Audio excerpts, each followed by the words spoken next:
अस्सलाम वालेकुम dear students. मैंने वालेकुम अस्सलाम। आप लोगों के लिए अटेंडेंस जो है वो गूगल क्लासरूम पे अपलोड की है। आप सब लोग जो है वो गूगल क्लासरूम पे अपनी अटेंडेंस मार्क कर सकते हैं। क्वेश्चन मैंने वहाँ पे जनरेट किया है, तो आप यस और नो, ऑब्वियसली यस में से यस को आप सिलेक्ट कर सकते हैं और उसके अलावा कमेंट करने की ज़रूरत नहीं है वहाँ पे। जस्ट आप यस और नो में से किसी पे क्लिक कर दीजिएगा अटेंडेंस के लिए। और उसके अलावा मैंने गूगल क्लासरूम पे आप लोगों के लिए एक बुक अपलोड की है, book of economics by McConnell Brue and Flynn. ये आपकी रिकमेंडेड बुक है for the course of principles of macro economics. मेरे बारे में आप लोगों का थोड़ा सा इंट्रोडक्शन होगा ऑलरेडी। अदनान अली शहजाद मेरा नाम है, lecturer in economics, department of economics and business administration, lower मल कैंपस।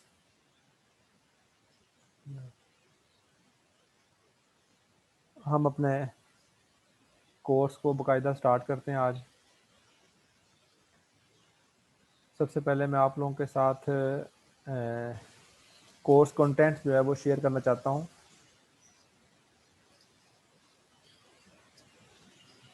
मैं आप लोगों के साथ स्क्रीन शेयर करता हूँ।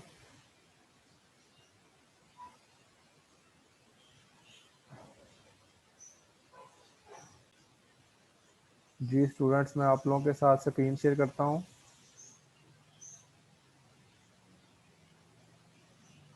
आप अपनी स्क्रीन पर देख सकते हैं।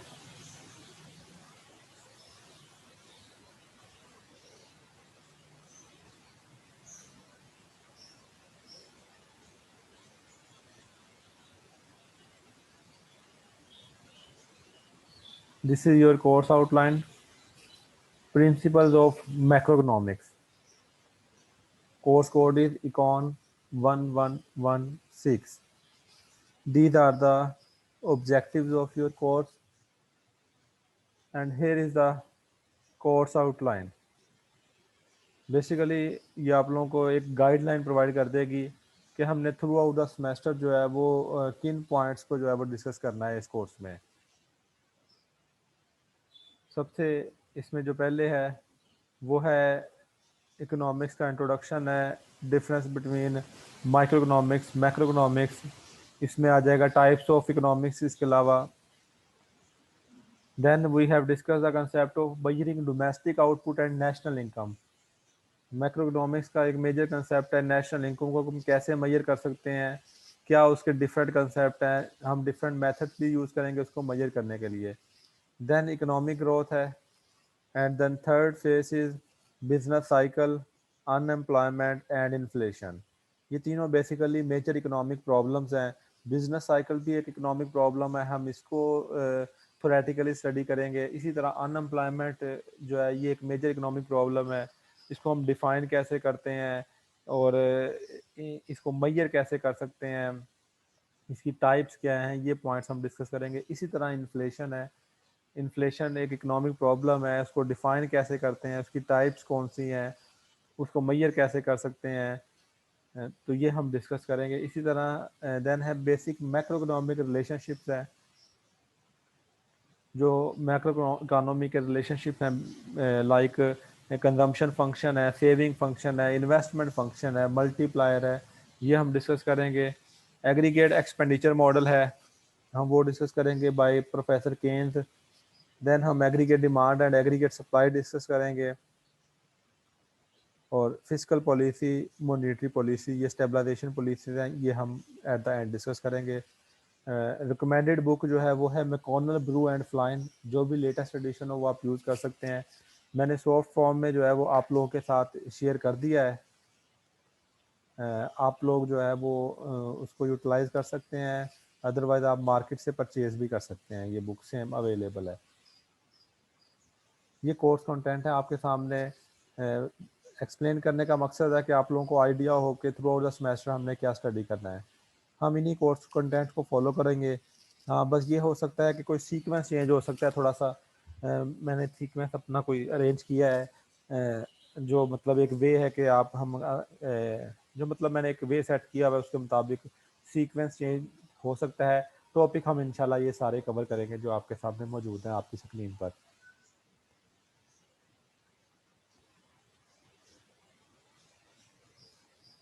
मैं आप लोगों के साथ फर्स्ट टॉपिक के लिए स्लाइड शेयर करता हूं।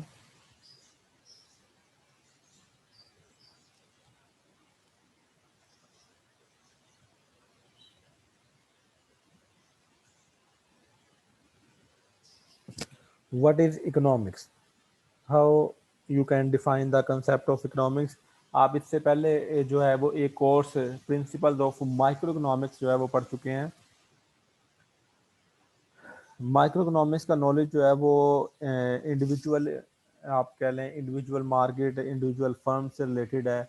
उसमें हम इकानमी के यूनिट्स को स्टडी करते हैं बेसिकली, जबकि मैक्रो इकोनॉमिक्स में हम इकानमी एज ए होल को स्टडी करते हैं। मुझे आइडिया है कि आप लोगों को इकोनॉमिक्स की डेफिनेशन का पता होगा, लेकिन फिर भी मैं चाहता हूं कि थोड़ा सा एक रिवीजन के तौर पर मैं बिल्कुल बेसिक से स्टार्ट लूं, ताकि अगर आप लोगों के कोई माइंड में कन्फ्यूजन है तो वो आप क्लियर कर सकें मेरे से, या कोई आप लोगों को जो पीछे मतलब सेमेस्टर में कोई ड्रॉबैक्स रह गए हैं हम उनको ओवरकम कर सकें। तो सबसे पहले हम इकोनॉमिक्स की डेफिनेशन की तरफ आते हैं। What is economics? According to the definition of economics, there are different views from the different schools of thought. First school of thought that define the concept of economics is classical school of thought, and Professor Adam Smith is the founder of classical school of thought. He wrote a book in 1776, An Inquiry into the Nature and Causes of Wealth of Nations. According to Professor Adam Smith, economics is the science of wealth. It deals with the production of wealth, consumption of wealth, distribution of wealth, and exchange of wealth. Basically professor Adam Smith के मुताबिक economics जो है वो कहता है कि दौलत के मुतल्लिका साइंस है। तो दौलत के मुतल्लिका साइंस है तो दौलत के बारे में जो भी डिस्कशन की जाए it will be consider to study in economics. अब दौलत के बारे में क्या बात हो सकती है, क्या डिस्कशन होती है, लाइक कि दौलत कैसे पैदा होती है, कहाँ उसको खर्च किया जाता है, या कहाँ उसको डिस्ट्रीब्यूट किया जाता है, या कहाँ उसको एक्सचेंज किया जाता है, यही बातें हो सकती हैं। So there are four pillars of the definition of economics by professor Adam Smith. First one is production of wealth, second one is consumption of wealth, third one is distribution of wealth, and fourth one is exchange of wealth. ये आपके सामने four pillars हैं definition of economics के by professor Adam Smith. कहता है कि दौलत को कैसे प्रोड्यूस किया जाता है, कैसे प्रोड्यूस होती है। आप बता सकते हैं आप में से कोई स्टूडेंट, एनीवन? मेहनत करने के बाद ही हमारे पास मनी आएगी ना। जी, आप मेहनत करेंगे तो उसका फिर आपको रिवार्ड मिलेगा। मतलब हम लेबर प्रोवाइड करेंगे तो उसका हमें रिवार्ड मिलेगा, wages. Very good. So there are four factors of production जिनकी मदद से हम वेल्थ को प्रोड्यूस कर सकते हैं। Land, labour, capital, entrepreneur. In four factors of production की मदद से हम वेल्थ को प्रोड्यूस कर सकते हैं। मतलब लैंड है, हमारे पास ज़मीन है, तो उस पर हम रेंट अर्न करेंगे उसकी मदद से। इसी तरह हमारा अगर हम लेबर प्रोवाइड करते हैं तो उसके बदले में हमें वेजेस मिलेंगी। अगर हम कैपिटल प्रोवाइड करते हैं तो उसके बदले में हमें इंटरेस्ट रेट मिलेगा। और इसी तरह अगर हम एज ए एंटरप्रेन्योर काम करते हैं तो हम प्रॉफिट अर्न करेंगे। तो इस तरीके से हम प्रोडक्शन ऑफ वेल्थ को प्रोड्यूस कर सकते हैं। Second one is consumption of wealth. हम कहाँ पे वेल्थ को कंज्यूम करते हैं? हम रोज़मर्रा शॉपिंग करते हैं, हम ड्यूरेबल गुड्स भी परचेज करते हैं, हम नॉन ड्यूरेबल गुड्स भी परचेज करते हैं। ड्यूरेबल गुड्स ऐसी गुड्स एंड सर्विसेज होती हैं जिन्हें आप एक दफ़ा परचेज करते हैं तो वो लंबे अरसे तक चलती हैं, मतलब नॉन पेरिशेबल गुड्स होती हैं। लाइक आपने कोई मोटर बाइक परचेज कर ली, आपने गाड़ी परचेज कर ली, आपने कोई फ्रिज परचेज कर ली, एसी परचेज कर लिया, ये ड्यूरेबल गुड्स कहलाती हैं। इसके अलावा हम नॉन ड्यूरेबल गुड्स पे भी कंजम्पशन करते हैं, मतलब फूड आइटम्स वगैरह। हम जो है वो ट्रांजैक्शंस करते हैं, फूड आइटम्स परचेज करते हैं, ऐसी गुड्स एंड सर्विसेज जिनकी टाइम लिमिट कम हो, मतलब आप एक छोटे अरसे के लिए मतलब परचेज की जाए, बार बार परचेज की जाए, वो नॉन ड्यूरेबल गुड्स कहलाती हैं। तो ये हमारी कंजम्पशन ऑफ वेल्थ होगी। थर्ड है डिस्ट्रीब्यूशन ऑफ वेल्थ। वेल्थ को कहाँ डिस्ट्रीब्यूट किया जाता है? कोई बताएगा वेल्थ को कहाँ डिस्ट्रीब्यूट किया जाता है?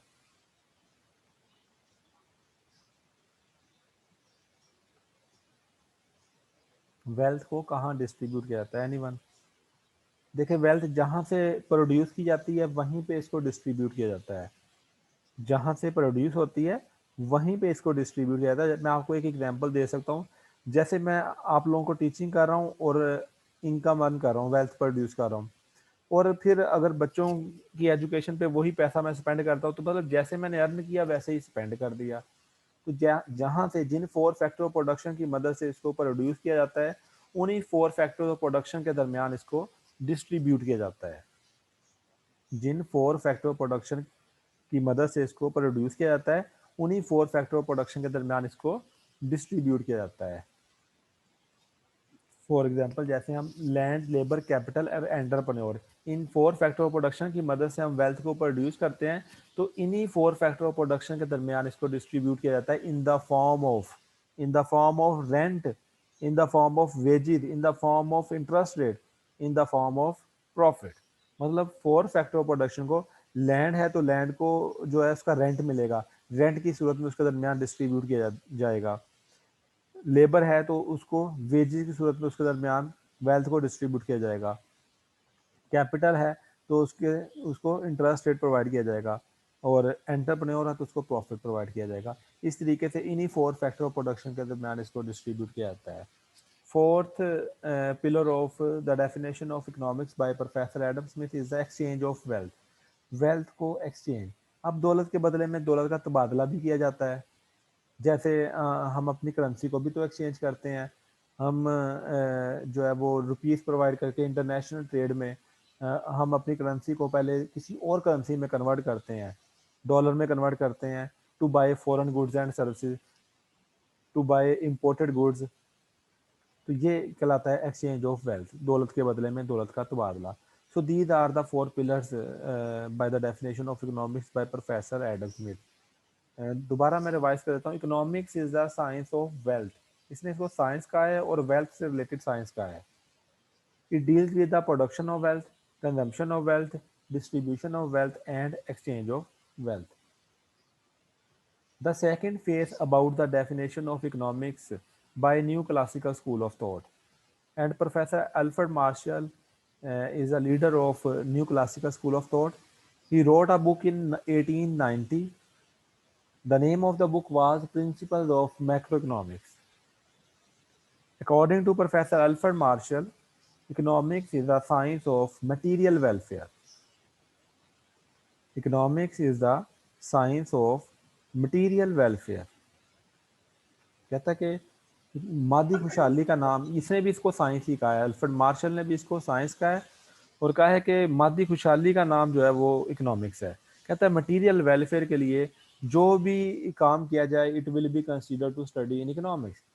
कहता है कि कोई भी इंडिविजुअल किसी भी सोशल एक्टिविटी में, सोशल एक्शन प्रोग्राम में पार्टिसिपेट करता है with an aim to earn income, with an aim to get welfare, it will be considered to study in economics.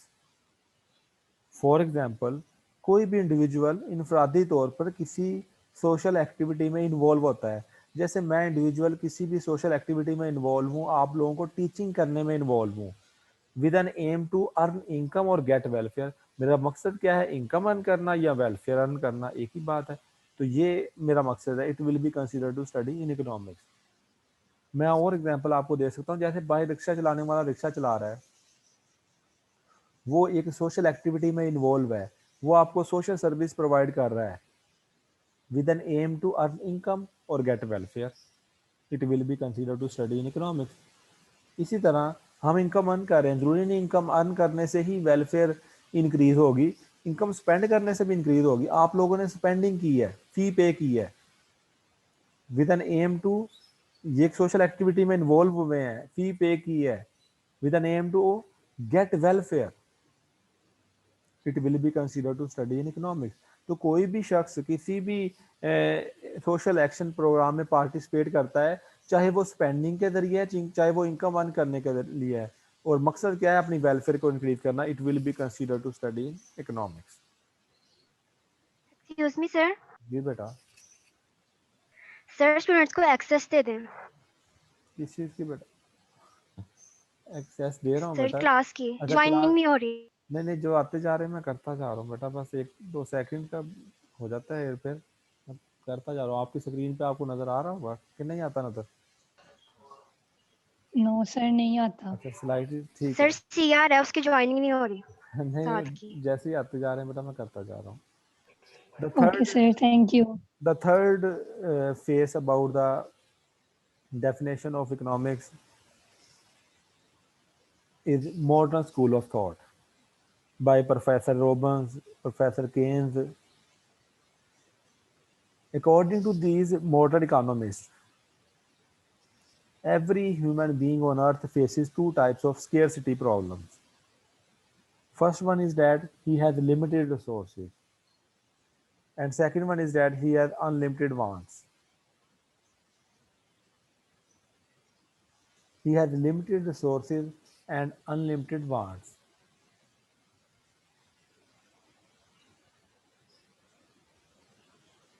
ये एक रिक्वेस्ट आ रही है, साद नाम है, तो मैं जी सर। साद, हाँ, उससे मैंने जी सर।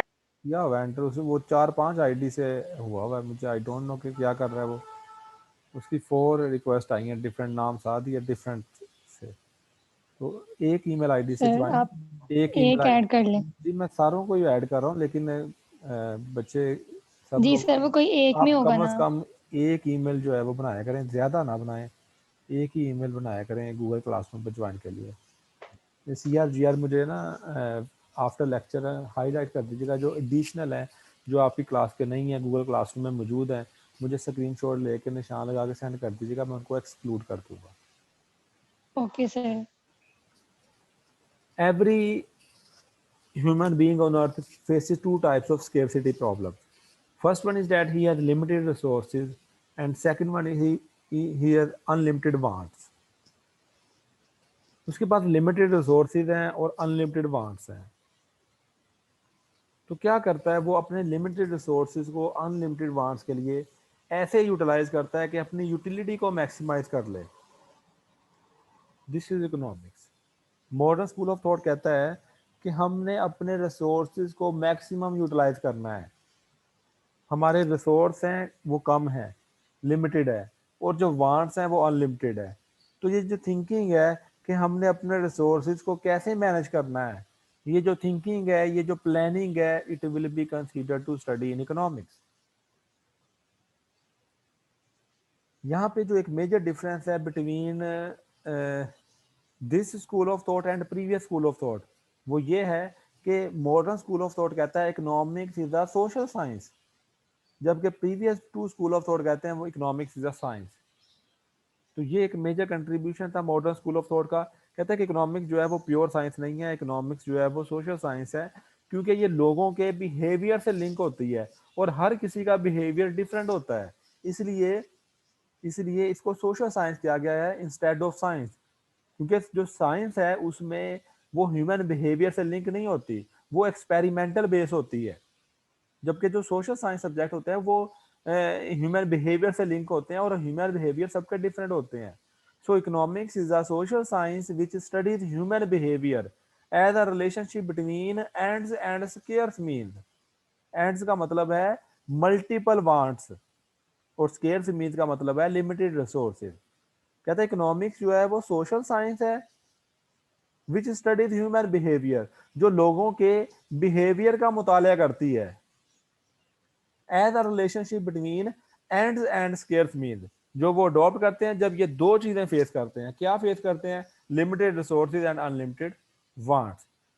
इकोनॉमिक सोशल साइंस है, ये लोगों के नजरियात का मुताला करती है, वो नजरियात जो वो अडॉप्ट करते हैं जब वो दो तरह की प्रॉब्लम्स फेस करते हैं, limited resources and unlimited wants.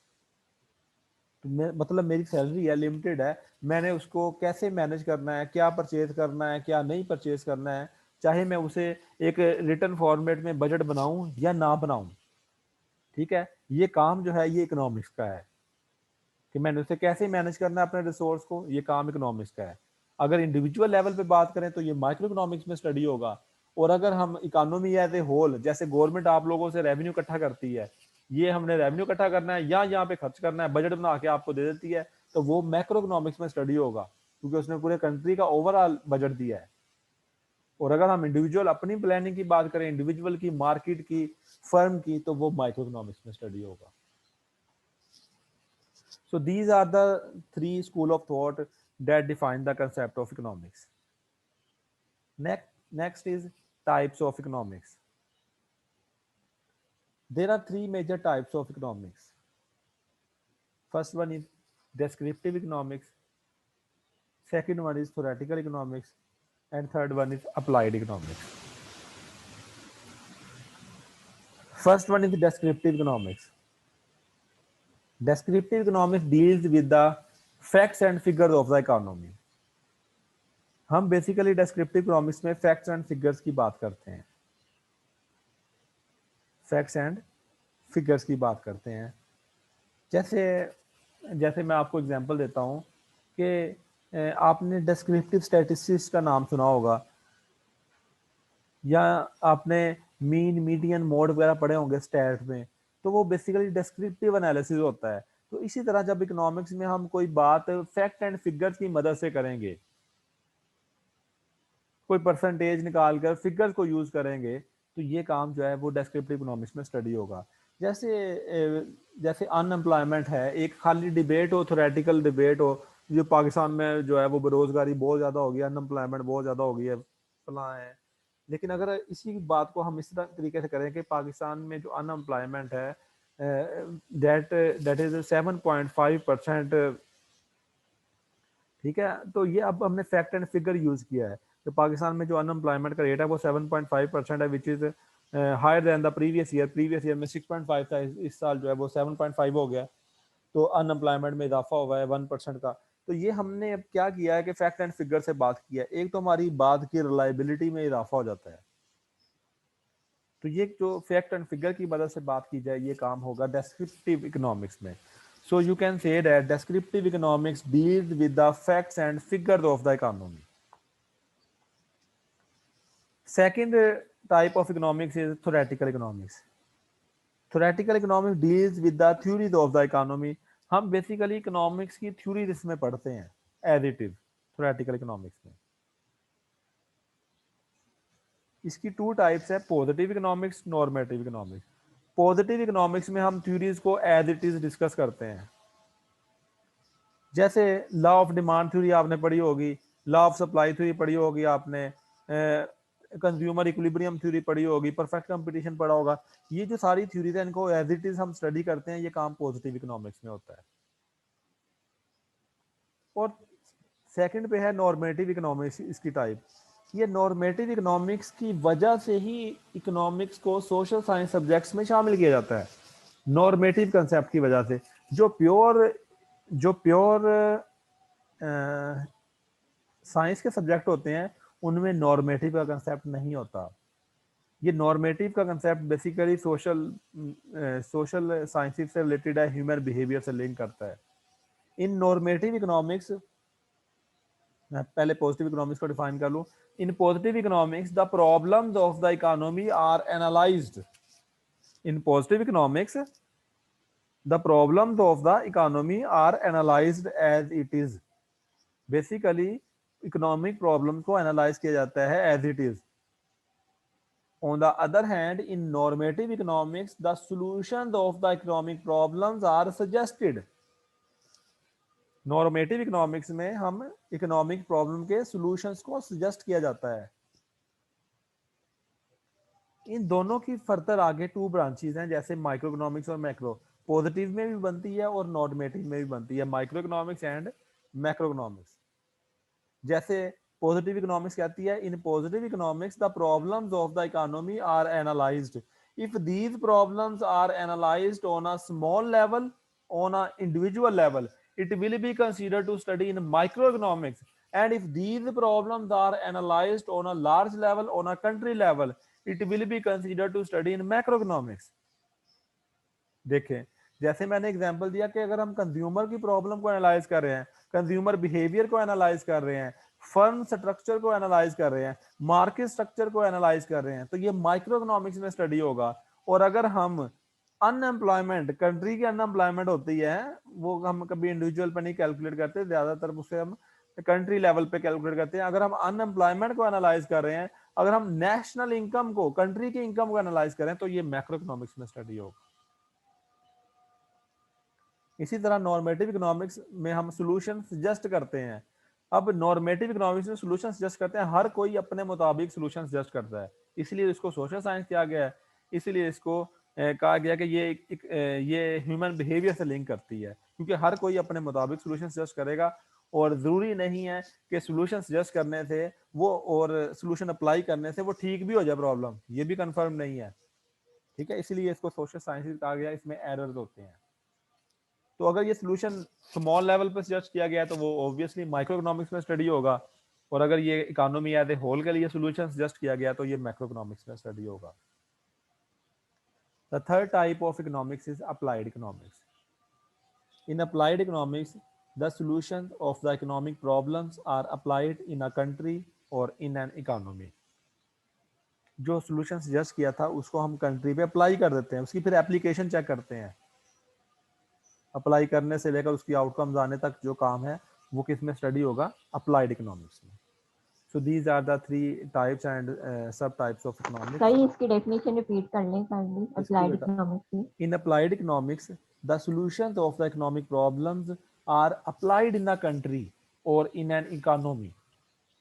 Economic problem के सॉल्यूशंस को हम कंट्री पे अप्लाई कर देते हैं।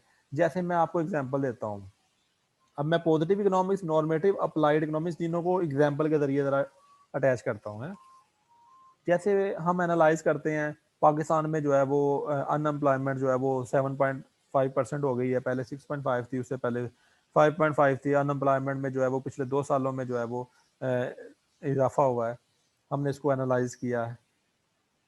अब एनालाइज में और क्या होता है, इसके कॉजेज बता दिए जाते हैं एनालाइज करने में, ये इसकी वजह क्या है। इसकी वजह एक कोविड-19 है, इसकी वजह ये है कि इलेक्ट्रिसिटी शॉर्टेज है, एनर्जी क्राइसिस है, ठीक है, या और कोई प्रॉब्लम हो सकती है जो आप समझते हैं, पॉलिटिकल अनस्टेबिलिटी है जी।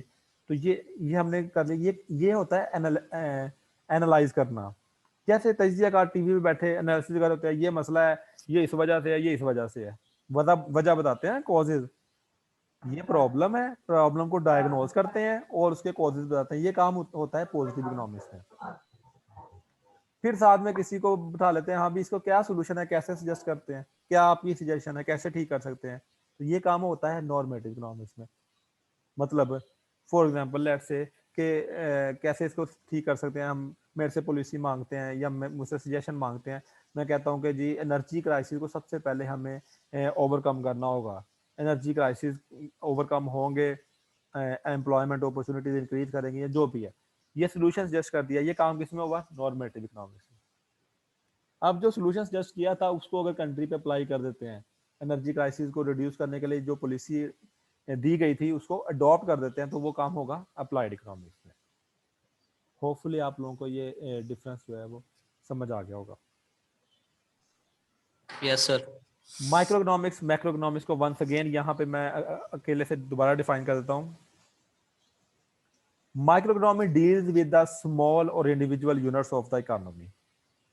For example, demand and supply theory आपने पढ़ी थी, consumer theory, market structure theory, firm theory, वो microeconomics में स्टडी होंगे। On the other hand, macroeconomics deals with the economy as a whole, or you can say that macroeconomics deals with the large units of the economy or economy as a whole. For example, national income accounts, unemployment, inflation, economic growth, ये सारे topics जो हैं ये macro economics में study होंगे। ये आपका जो है बुक का रेफरेंस दिया हुआ मैंने, कॉर्नर ब्रूफ लाइन, यहाँ तक आप कर लीजिएगा फिलहाल।